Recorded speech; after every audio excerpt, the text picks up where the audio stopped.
Sweet. So we're here for episode 3 of Running Rehab with me, Ryan. So the first episode we went through like injury prevention stuff, how to keep your hips and ankles nice and strong and limber so you're not hurting yourself when you're running.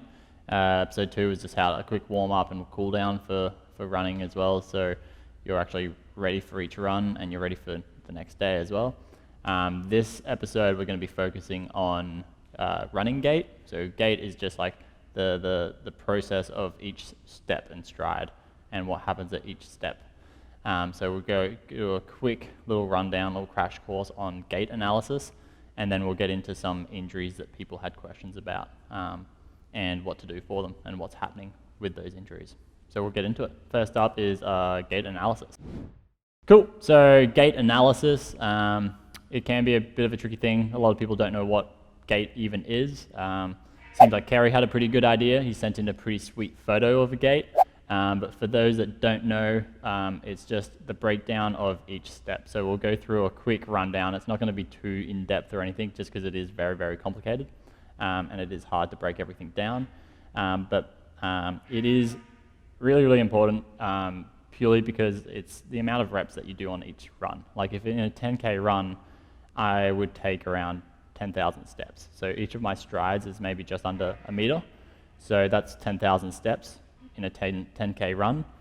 And so that's 5,000 on each leg.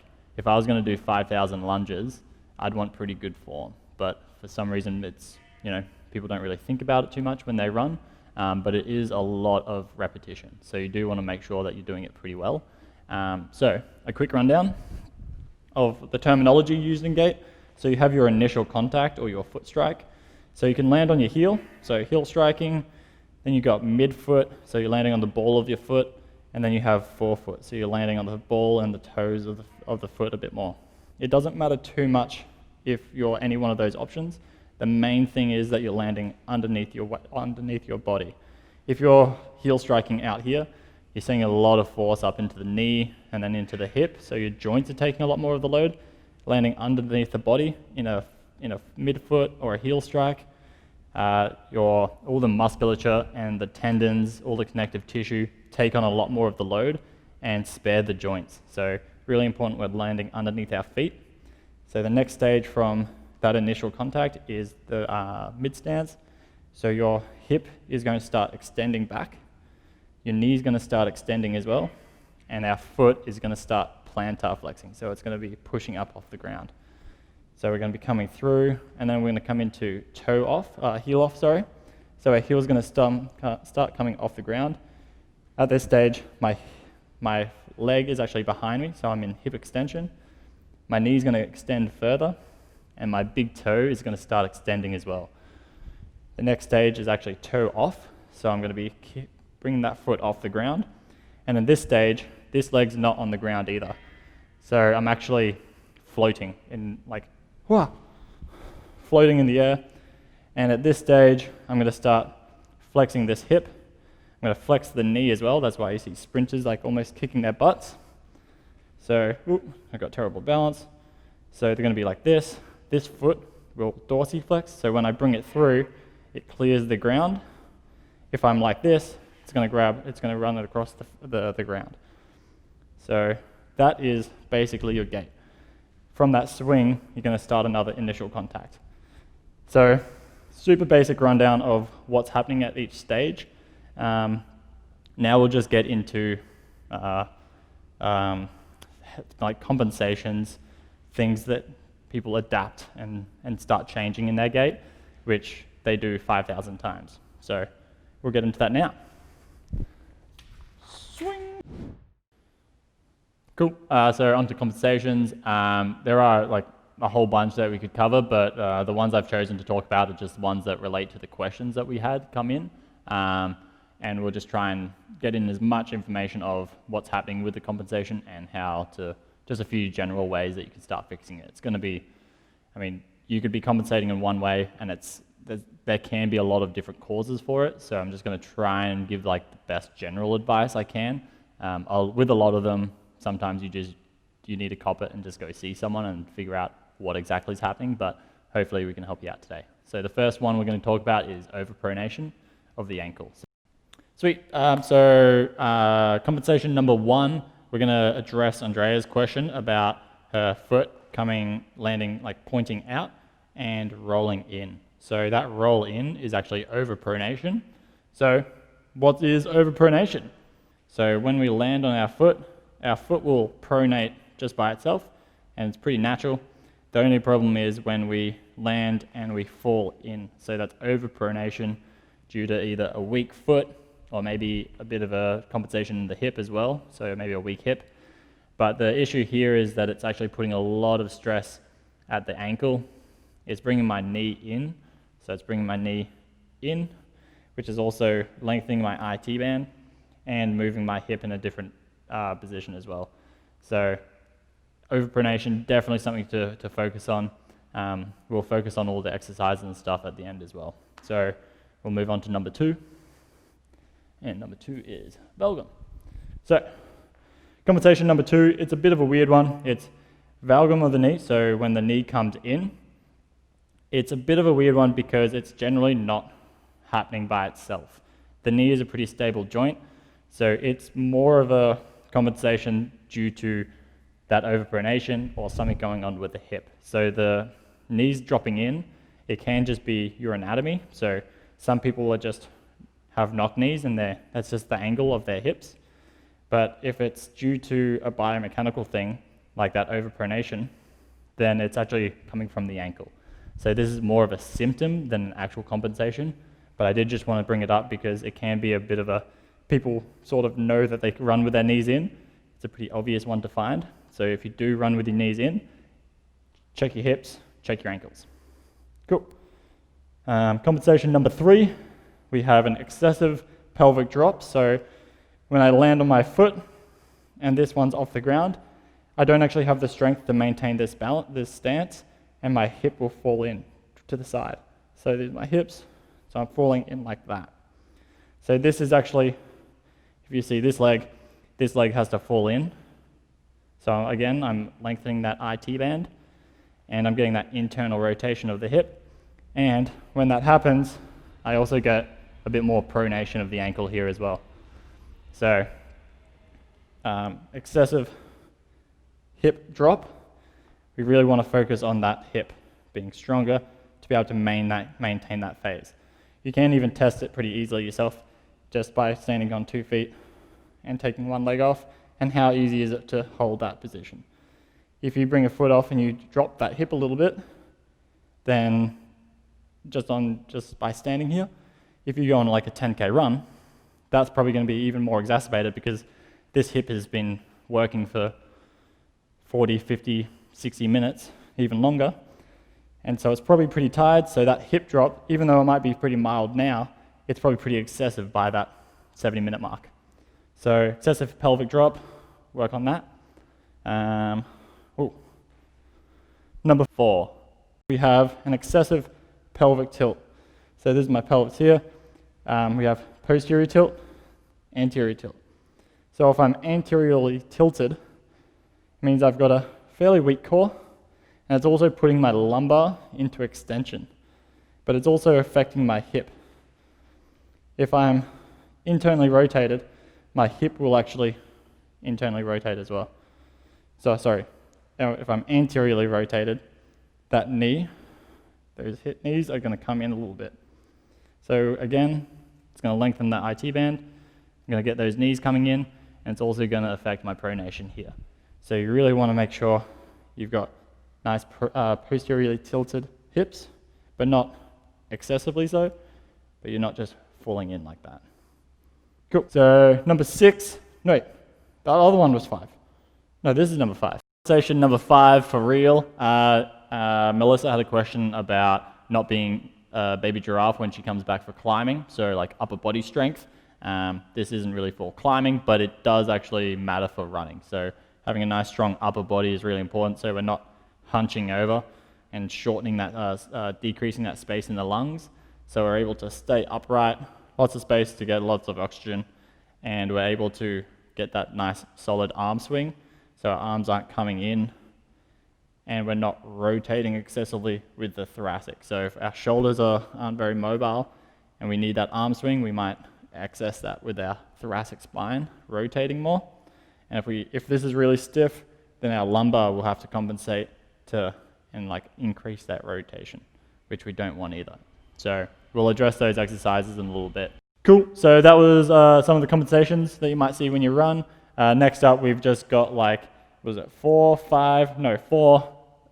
injuries that we're gonna cover. So now onto injuries. For all of these that we're gonna go through, one of the biggest things is you're just running too much. So for most running injuries, lower leg injuries, just dial the Ks back heaps, like almost halve them, and see if you're still getting pain. And if you're not, then just keep the Ks low and just progress slowly. A lot of the time people just sort of jump out of the gate and start running a lot, and then they're just every week they progress, and that's just, it's an overuse thing. Your legs aren't used to the amount of the distances or the intensity that you're running at. So just dial those things back and see how your injuries go with that.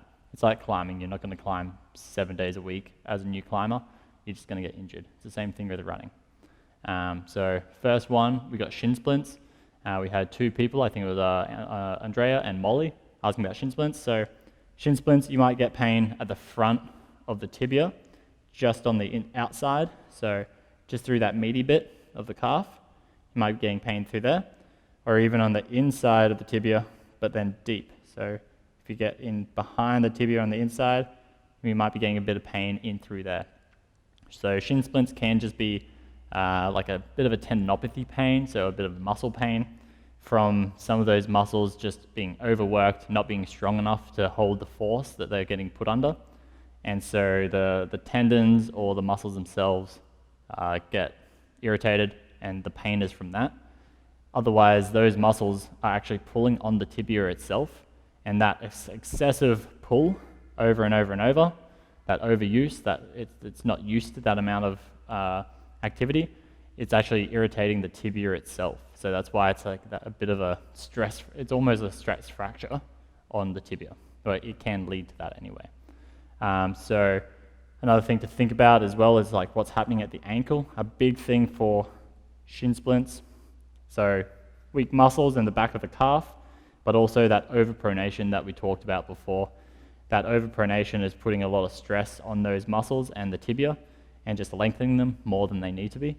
So if you're overpronating, you're at more risk for those shin splints, and also the surface that you're running on. If you only ever run on the road and you're on the left side of the road where it tapers off to the left, then that left foot is constantly in that position, which is actually it's changing that direction of the ankle, and that over 10 Ks, that 10,000 steps thing again, it's just that repetitiveness. So try and change up the surface that you're running on, so trails, footpath, on road, on tracks, on ovals, just try and mix it up a bit.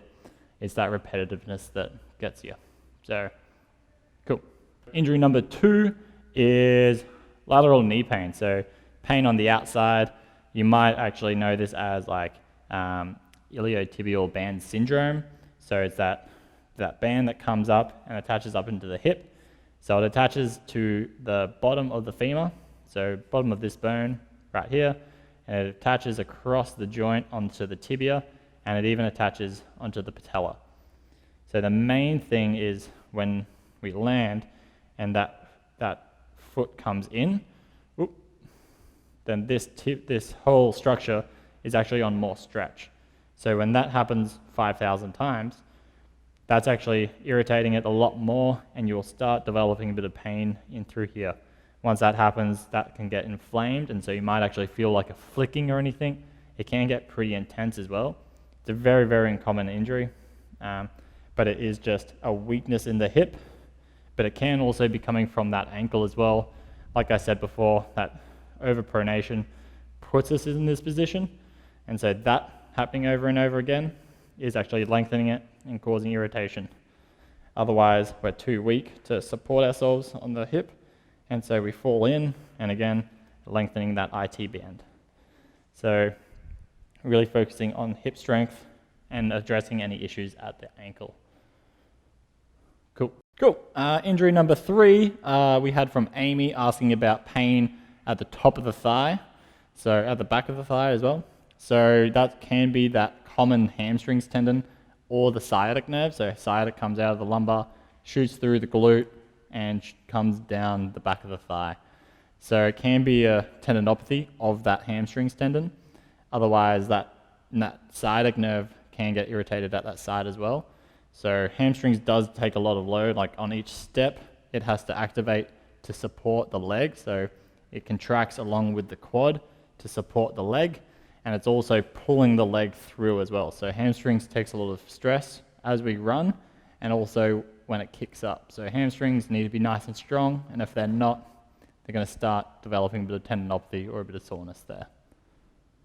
Cool. So number 4 was about from Andrea, asking about like lower back tightness, but you can also develop a bit of pain in the lower back.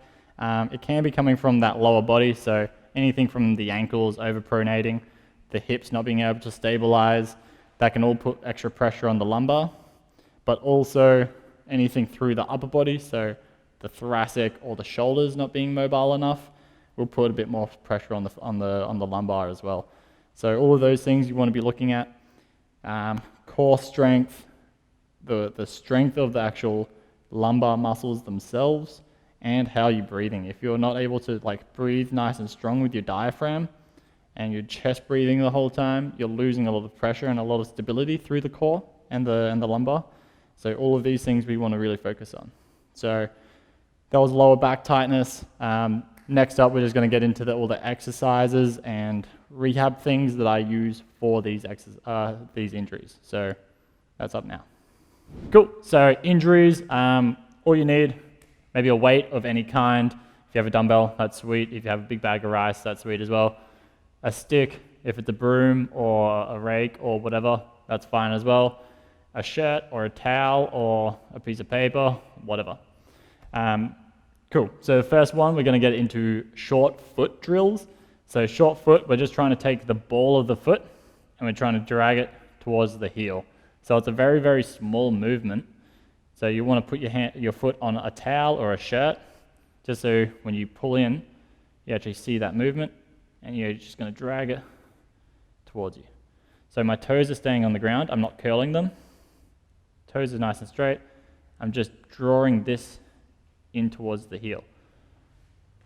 So once you get used to that, you can start holding it for 5 to 10 seconds, like that. Once you get solid with that activation, you can also come standing up.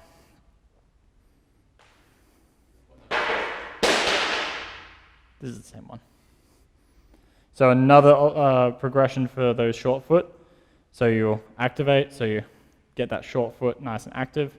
Then you come up to one leg, and you're just balancing, which puts a lot more strain to be able to hold that short foot position. And then you can eventually get small little squats going as well. So maintaining that short foot position. So it's a really small movement, just bringing the ball of the foot towards the heel. Then we have trying to strengthen those little toe flexors. Again, we're on a towel or a shirt, and this time we're not worrying about the ball of the foot coming towards the heel. We're just going to scrunch up these toes. So you're just going to draw the towel or the shirt all the way up. And once you get that activation nice and strong, it's nice and easy. You can start picking stuff up with your toes. Boom. Yeah, and then holding it. So you're trying to really strengthen that movement. It doesn't need to be super strong. You're not going to try and pick up a dumbbell or anything, but you just want that movement to be nice and strong and active. So if you can't pick up a towel, you've got to be strong enough to pick up a towel. So those are number 1 and 2. Cool. So number 3, we're just focusing on that big toe extension. It's similar to that ankle rock that I did in the episodes 2 and 3. So you can just do that one a lot as well. But if you're having a lot of trouble on that big toe, you can just isolate it. So we're just coming up onto that big toe. Once that ball of the foot starts coming up, you're just going to come back, and you just want, once you start getting that stretch through that big toe, you're just going to hang out here for like 2 to 3 minutes. You can use your knee or your leg to pivot around make it interesting, so you're not just sitting here for 2 to 3 minutes. And you can also do some activations. So in this position, I'm going to flex my toe into the ground, so I'm going to try and push myself up, but only at 70% of my strength for about 10 seconds. So activate 1, 2, 3, 4, 5, 6, 7, 8, 9, 10. Relax, maybe come out of the stretch for a little bit. Come back in. Once you feel that stretch again, do another activation. Cool. So 2 to 3 minutes. Sweet. So for number 4, we have good morning. So we're just really focusing on that hip hinge. So we're going to smash through our hamstrings and glutes. So to get started, I like to get people doing it with a stick because you get a lot of feedback. So you're just going to swing a stick behind your back. The hand's in my lower back. The other hand comes to my neck. And so I've got the point of contact of the stick with my head, my thoracic spine, and my pelvis. My hands are also in contact with the stick, and I'm just focusing on that hip hinge while maintaining all those points on the stick. So I have a nice active core, and then I'm hinging. I feel it come off my tailbone. So I just come back up, and I just do that nice and slow, focusing on all those points, and eventually you'll be able to get down lower, but maintaining that position. So you want to be able to maintain all those points of contact, but coming down to a real nice hip hinge. But what we don't want is without the stick, and you just do it, you don't realize, but you'll be moving into flexion at your lower back. So the stick's a really good point just to get those points of reference so you have a good movement. Once you have good movement, add a weight, start low. If you have a bar or something, you can use like a bar on your shoulders or just something at the front. And again, you're just working on that hip hinge. So not too much of a bend in the knees. You're just focusing on that hip, flexing forward. But nail the movement with the stick first before you add weight. Cool. So number 5, we went through it last week, but again, we have bobbing. So bobbing's really good. It helps free up that the sciatic nerve that comes out of the lower back, through the glutes, all through the back of the legs. So we're just tucking that shin down. We're rolling each segment of the spine, keeping our knees nice and straight, and just trying to touch our toes. But as soon as you feel any tension in the back of the legs, in the knees, glutes, or even the lumbar, you're just going to stop there, come up a little bit so you're out of that tension, and then bob back down into tension. And so you're just doing this, keeping that chin tucked, and just doing this for a minute or so. Just like that, nice and easy. And eventually, even throughout the minute, you might be able to get yourself down lower, but just don't push it. There's no point going too deep into the tension. You don't get any extra benefit. You just want to be on that edge. And as you bob down, you might be able to get down a little bit lower throughout that exercise. So that's number 5. Get to it. Sweet. So number 6 is 4 exercises in one, all for the core, but also to get a bit of diaphragmatic breathing going as well. So with diaphragmatic breathing, you want to really breathe nice and deep. Feel that like your abdomen expand, so the ribs are expanding out, your stomach is pushing up. You'll even expand about a bit into the lumbar, into the ground. Nice active pelvic floor as well. And so each time you breathe, you're creating this nice cylinder of pressure in the abdomen. So we want to focus on that the whole time during these 4 exercises. So the first one is dead bug, so feet up in the air, arms up in the air. Get that nice diaphragmatic breath first, nice and easy. And then we're just letting go of one leg. So left leg comes down, right arm comes down, coming all the way up. Then right leg, left arm. Keeping that diaphragmatic breath the whole time. Nice and easy. Then we have wipers. So hands come down to the sides to make a T. And our shoulders are glued to the ground. Legs are straight up. Bent knees make it easier. Straight legs make it harder. For demonstration, I'm going to make it as easy as possible for myself. So I'm just letting my legs fall over to the left, but I'm not actually going to touch the ground with them. I want them in the air the whole time, even if they're straight like this. and then coming back up and falling off to the other side. But when my legs come off to the right, my left shoulder doesn't come off the ground. So it stays glued to the ground the whole time. And same for when it comes off to the left, my right shoulder stays on the ground the whole time. And stay with that diaphragmatic breath the whole time as well. Cool. So core number 6, part 2, the other 2 core exercises.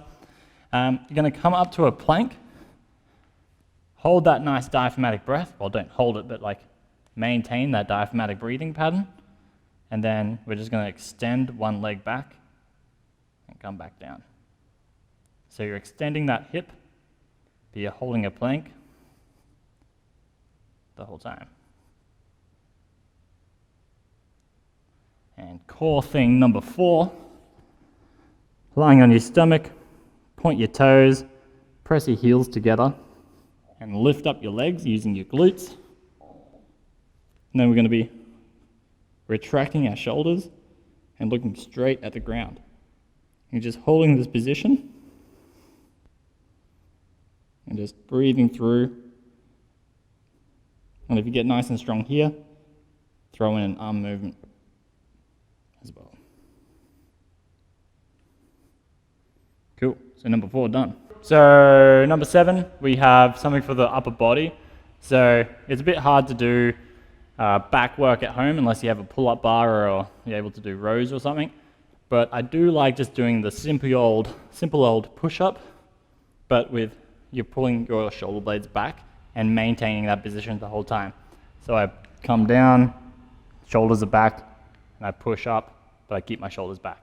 So sometimes you'll do push-ups, come down, and then push all the way up. We're not doing that, we're just keeping them retracted and holding that position. And just do your push-ups, just your normal reps for your push-ups, but just add in that shoulder retraction. For a lot of other upper body stuff, I think Frank did an episode, I think it was episode 8, with a lot of upper body stuff. So check that out for more upper body exercises. But that's all of the exercises today. Cool. Sweet. So that was everything. That was absolutely crazy to film all of that.